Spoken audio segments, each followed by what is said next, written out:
आज के पाठ का शीर्षक है आल्हा का स्वरूप एवं विकास।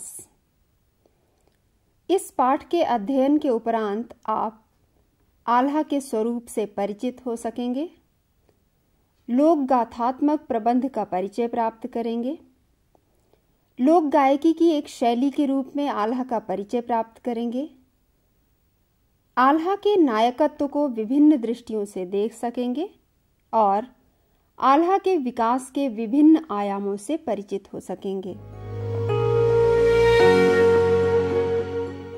लोक साहित्य मौखिक होता है, मौखिक परंपरा में ही आगे बढ़ता है, इसलिए उसमें समय के साथ परिवर्तन होता रहता है। आल्हा भी लोक साहित्य का एक अंग है, अतएव लोक साहित्य की विशेषताओं से वह अपने को असंपृक्त नहीं रख सका है। आल्हा क्या है? लोकगीत का एक छंद प्रकार अथवा आल्हा ऊदल नामक वीर सरदारों की वीरगाथा अथवा एक ऐसा वीरगाथात्मक छंद जिसमें किसी की भी वीरता अथवा शौर्य का चित्रण किया जा सकता है। तो क्या आल्हा में मात्र वीर रसात्मक चित्रण ही मिलता है? आल्हा के स्वरूप और विकास के परिप्रेक्ष्य में ये बिंदु भी विचार की परिधि में आते हैं। आलखंड के नाम से प्रचलित काव्य को परमाल रासों के मूल रूप का विकसित रूप माना जाता है। यह रासो लोक गेय काव्य था, अतः इसके मूल रूप की रक्षा नहीं हो सकी। इसमें अनेक अंश बाद में जोड़े गए तथा अनेक अंशों में वर्णन और भाषा संबंधी परिवर्तन किए गए। धीरे धीरे आल्हा लोकगीत की एक शैली ही बन गया, अतः आधुनिक विषयों पर भी आल्हा लिखे जाने लगे। परमाल रासों का रचयिता जगनिक नामक कवि को माना जाता है, जो महोबा के राजा परमर्दी देव के आश्रित थे। उन्होंने इस काव्य में आल्हा और ऊदल नामक दो वीर सरदारों की वीरतापूर्ण लड़ाइयों का वर्णन किया है। इसी आधार पर इसका रचनाकाल 12वीं शती का अंत अथवा 13वीं शती का आरंभ माना जाता है। इसमें वीर भावना का जितना सुंदर चित्रण मिलता है, उतना अन्य कहीं देखने को नहीं मिलता। कहा जाता है कि जब अल्हैत इसे संगीत के साथ गाते हैं तो श्रोताओं में भी वीरता का संचार हो जाता है। दंत कथाएं तो ऐसी भी हैं कि कई बार आल्हा सुनते सुनते श्रोताओं की भी भुजाएं फड़कने लगती हैं और लाठियां चल जाती हैं। वीर रस आल्हा का प्रमुख रस है, किंतु इसमें कहीं कहीं श्रृंगार का भी सुंदर आयोजन देखने को मिलता है। विवाह और शत्रु प्रतिशोध वीरता के प्रदर्शन का आधार रहे हैं। युद्धों के अतिशयोक्तिपूर्ण वर्णनों की आल्हा में भरमार देखने को मिलती है। भावों के अनुसार ही भाषा भी चली है और उसमें एक विशेष शब्द ध्वनि सर्वत्र देखने को मिलती है। गेयता का गुण इस काव्य को विकसनशील लोकगाथा काव्य की श्रेणी में ले जाता है। भाषा की दृष्टि से इस काव्य का मूल्यांकन कर पाना संभव नहीं, क्योंकि इसके मूल रूप का कोई भी अंश अब शुद्ध रूप में सुरक्षित नहीं है। उसमें अनेक प्रकार के परिवर्तन होते रहे हैं। फिर भी अधिकांश विद्वान इस तथ्य से सहमत हैं कि आल्हा लोकगाथा बुंदेली की है और उसका जन्म बुंदेली भाषी भूमि पर हुआ था। इस लोक गाथा की मुख्य घटना का केंद्र महोत्सव नगर या महोबा था, जो चंदेलों की राजधानी थी और जहां आल्हा गाथा के नायक आल्हा ऊदल का निवास था। छंद विधान की दृष्टि से इस काव्य की एक विशेष शैली है, जिसे डॉक्टर नगेंद्र आल्ह शैली कहना उचित समझते हैं। आल्हा गायकी के विभिन्न रूप समूचे बुंदेलखंड में लोक प्रचलित रहे हैं। प्रमुखतः दतिया गायकी, पुंछी करगवा गायकी, सागर गायकी और महोबा गायकी। इन 4 गायकी प्रकारों को लोक ने महत्व देकर अपनाया है। इनमें सबसे प्राचीन महोबा गायकी है। महोबा गायकी आल्हा गाथा के नायक आल्हा ऊदल की अदम्य वीरता की तरह ही ओजस्विनी है, जबकि अन्य उपक्षेत्रों की गायकी में वह ओजस्विता देखने को नहीं मिलती। आल्हा लोक गाथा का जब हम अध्ययन करते हैं तो हमें 2 धाराएं देखने को मिलती हैं।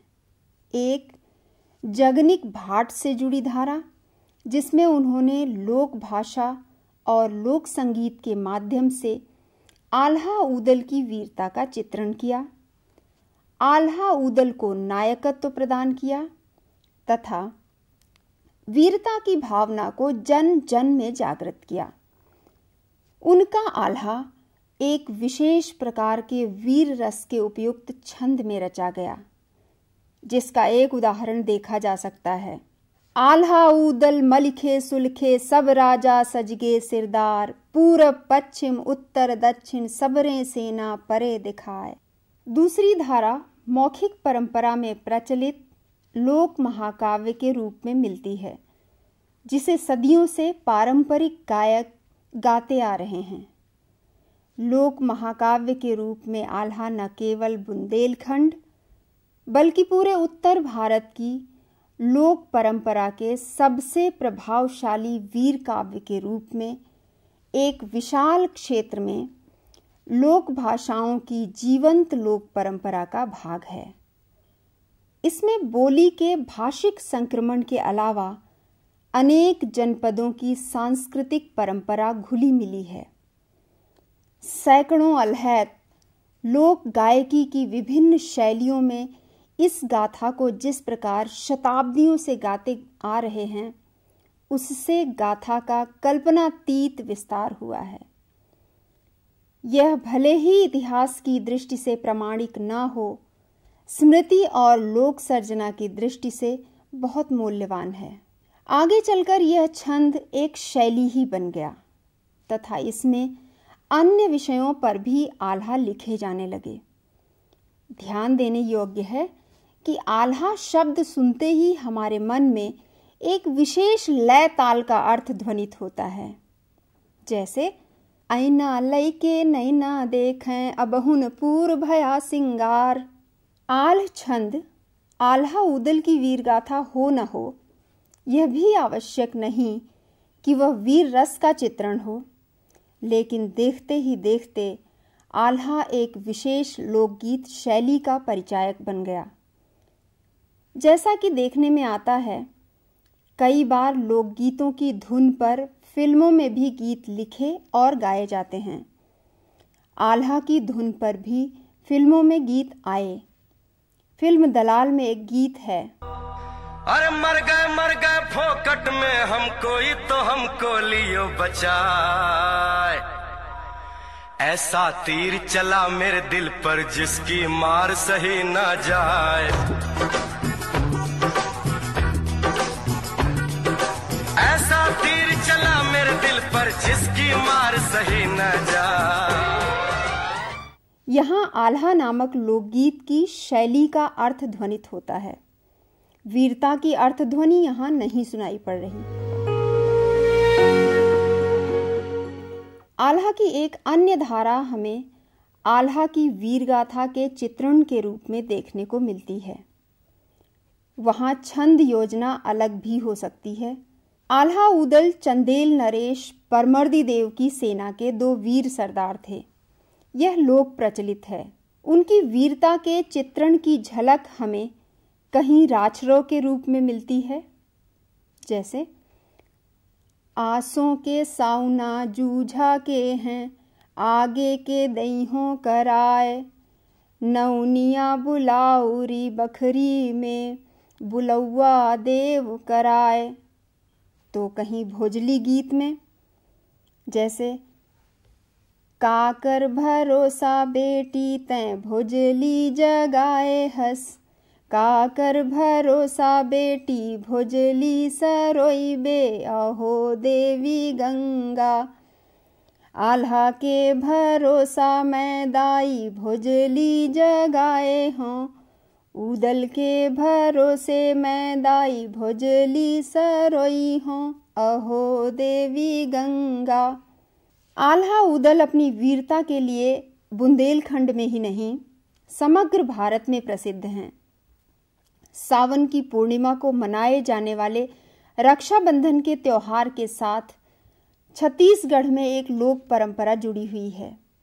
यहाँ भोजली उगाई जाती है और भोजली गीत में आल्हा उदल के युद्ध में जाने तथा उनके भरोसे भोजली उगाने का वर्णन किया जाता है। आल्हा के लिए एक शब्द सैरा भी प्रचलित है। यहाँ प्रस्तुत एक सैरा में वस्तु तो आल्हा गाथा की है, किंतु लोक धुन और छंद में अंतर है। सैरा की लोक धुन का आधार दोहा होता है, ठीक उसी तरह जिस तरह दीवारी लोकगीतों का अब बावन हाथिन पे हौदा धरे, काए हौदा धरे, सुन लो हौदा धरे, अरे उदल कसे ते कसाओ, अब बारे इंदल सी अरे बिरजे फिरें, कई हम चले हैं का काजू के साथ। इसी प्रकार कजरियन को मंगादा में भी आल्हा उदल बेला आदि के मिथकों के माध्यम से लोक संस्कृति तथा लोक नारी का सौंदर्य चित्रण किया गया है। इस प्रकार आल्हा उदल की वीर गाथा विभिन्न लोकगीतों में भिन्न भिन्न लोक धुनों में पाई जाती है। चंदवरदाई कृत पृथ्वीराज रासों में महोबा समय नामक एक खंड मिलता है, जो चंदेल चौहान संघर्ष का प्रमाण है। दिल्ली नरेश पृथ्वीराज चौहान तृतीय ने अपने साम्राज्य विस्तार की राह में चंदेली शक्ति को बाधक पाया। बहाने से उस समय जब चंदेली सेना के वीर आल्हा उदल राज्य से निष्कासन के फलस्वरूप कान्यकुब्ज में रह रहे थे, चौहानों ने चंदेली द्वार पर सिरसा पर आक्रमण कर दिया। महोबा रण क्षेत्र बना और अंत में बैरागढ़ का घमासान हुआ। कौन जीता यह विवाद का विषय है। इतिहासकारों का मत है कि चौहान विजयी रहे। दोनों पक्षों में संधि हुई, जिसके कारण चंदेल राज्य का कुछ भाग चौहानों का हो गया और उसकी सीमा सिकुड़ गई। इतनी महत्वपूर्ण घटना को कोई कवि कैसे छोड़ सकता था। आल्हा उदल की वीरता को विस्मृत कर ऐतिहासिक घटना का वर्णन असंभव था। चंदवरदाई ने पृथ्वीराज रासों के महोबा समय में आल्हा उदल का चंदेल सेना में महत्व, आल्हा की देशभक्ति तथा उन्हें सम्माननीय स्थान प्रदान किया।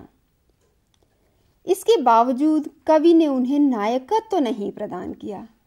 कारण स्पष्ट है कि चंद पृथ्वीराज चौहान के आश्रित कवि थे। परंपरानुसार उन्हें अपने आश्रयदाता को ही श्रेष्ठ योद्धा के रूप में बताना था, किंतु ध्यातव्य है कि कवि चंद आल्हा की वीरता को नजरअंदाज नहीं कर सके। महोबा समय में आल्हा जब पृथ्वीराज पर मंत्र अस्त्रों का प्रयोग करते हैं तो चंद उन्हें काट देते हैं। गोरखनाथ सम्मुख आकर आल्हा को लिवा ले जाते हैं और पृथ्वीराज मूर्छित हो जाते हैं।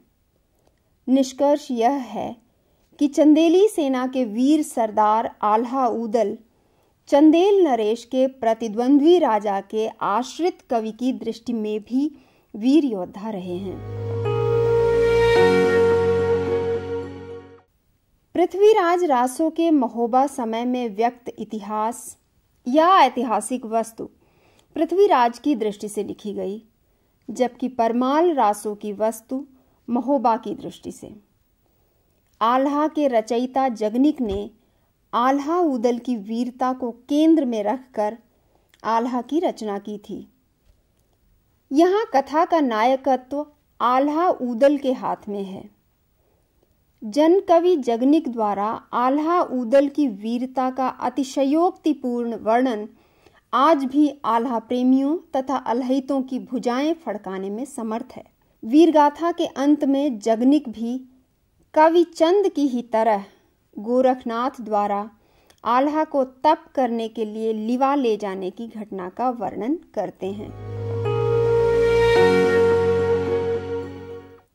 आल्हा की लोक गाथाएं अपने जन्म से लेकर अब तक कई युगों की परिस्थितियों, संस्कृति और अंतश्चेतना को स्पर्श करती, उनसे प्रभावित होकर उनके कुछ तत्वों को पचाती हुई और गहरे जाकर लोक चेतना को भेंटती हुई आज एक नए स्वरूप को पा सकी हैं। आल्हा के लोकगाथात्मक प्रबंध की लगभग 800 वर्षों की विकसनशीलता ने इतिहास या काल चेतना का ही अतिक्रमण नहीं किया, वरन कथावस्तु, कथानक, चरित्र और भाषा में भी परिवर्तन कर दिया है। आल्हा के अभी तक उपलब्ध पाठों का वर्गीकरण करने पर उसके विकास को 5 वर्गों में रेखांकित किया जा सकता है।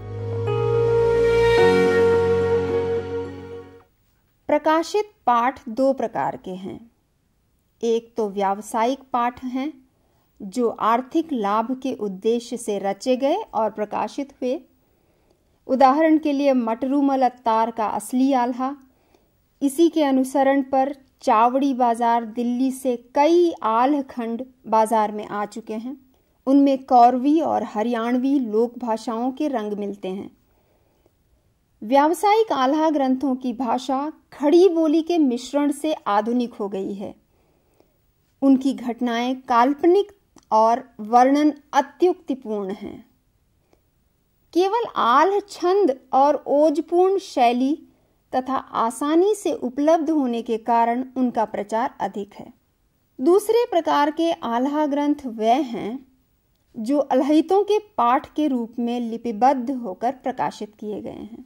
तीसरा प्रकार है पृथ्वीराज रायसो तिलक, जिसके रचयिता श्री दिसाराम ब्रह्म भट्ट जिगनी हैं और जो पृथ्वीराज रायसो के आधार पर रचने की एक कोशिश है, लेकिन उसकी भाषा बुंदेली और छंद आल्ह तथा शैली महोबा गायन शैली है।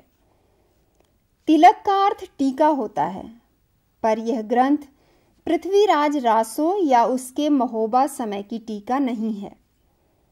उसमें आल्हा गाथाओं की विषय वस्तु ही चित्रित है।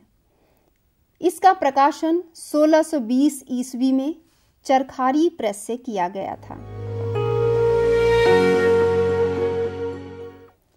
आल्हा की लिखित परंपरा में हस्तलिखित पाठ 16वीं शती के प्रारंभ से मिलते हैं।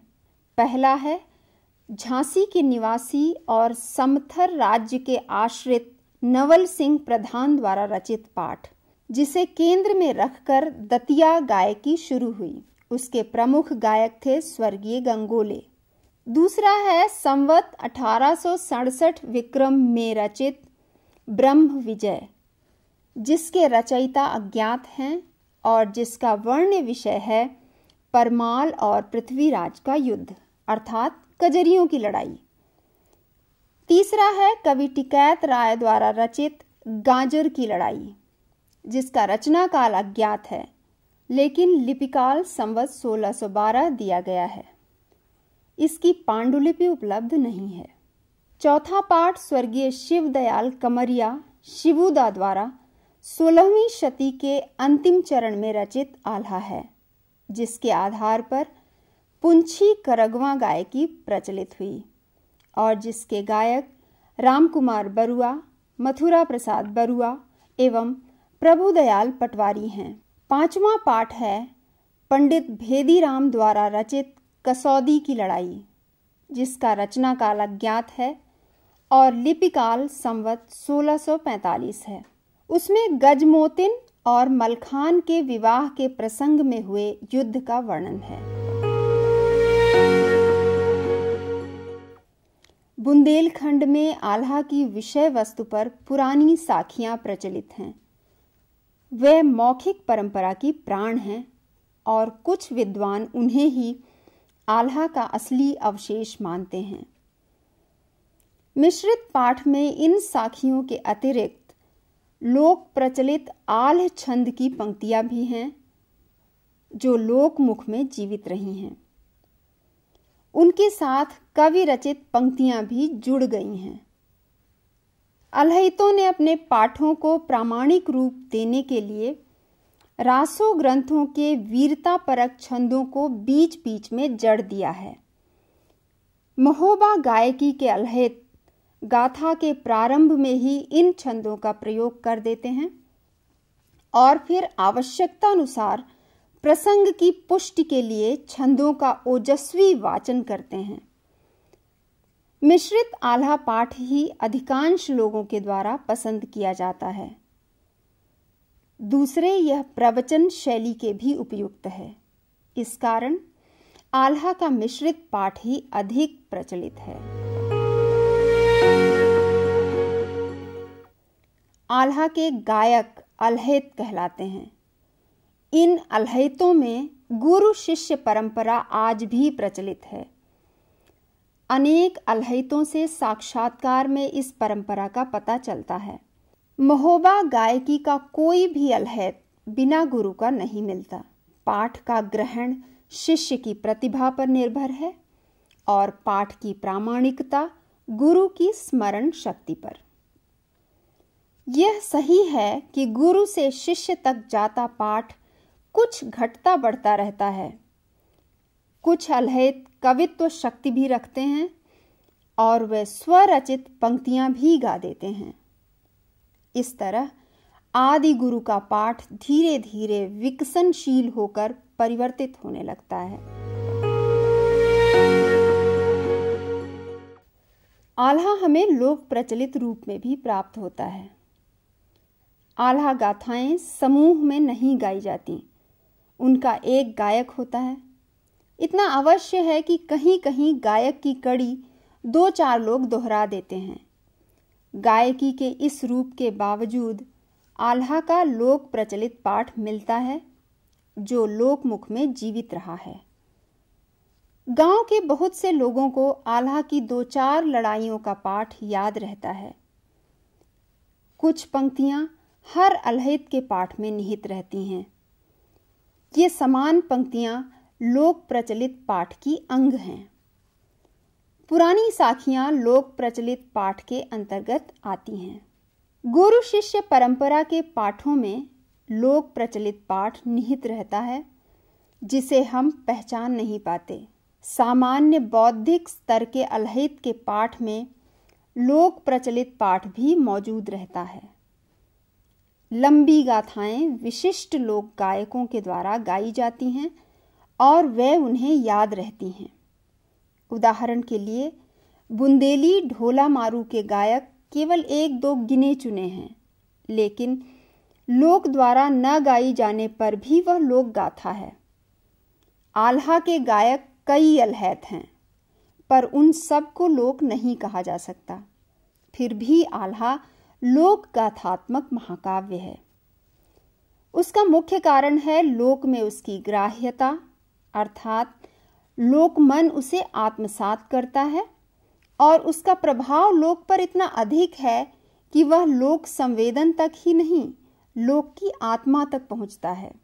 लोक प्रचलित इस लोक गाथा के विकास का परिणाम यह हुआ कि आल्हा लोक गाथा में आल्हा ऊदल से संबंधित 4 लड़ाइयों से लेकर 28 लड़ाइयों तक का वर्णन पाया जाता है। साथ ही आल्ह शैली अथवा लोक धुन के रूप में यह कई लोक भाषाओं तथा जनपदों की यात्रा करती हुई बॉलीवुड तक जा पहुंची है। यह आल्हा की लोकप्रियता का परिणाम है, वीरगाथा के रूप में भी तथा लोक धुन के रूप में भी। लोक प्रचलित रूप में आल्हा के विकास को हम 2 रूपों में रेखांकित कर सकते हैं, एक लोकगीत की एक शैली के रूप में और दूसरा व्यावसायिक गायन के रूप में।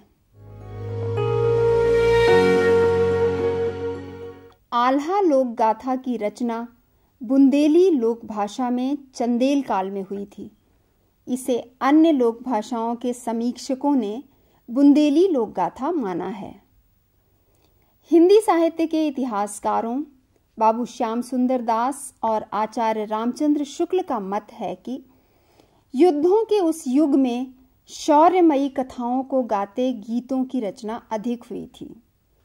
12वीं शती में आक्रमणों का सबसे अधिक खतरा था और आल्हा लोकगाथा उसी समय रची गई। इन्हीं परिस्थितियों में अत्यल्प समय में आल्हा ने दूसरे जनपदों की यात्रा की। आल्हा का बुंदेली रूप बैसवारी, कन्नौजी, अवधी, भोजपुरी, ब्रजी आदि के जनपदों में गया और उन्हीं जनपदों की लोक भाषाओं और लोक संस्कृति को अपनाकर वहीं का हो गया।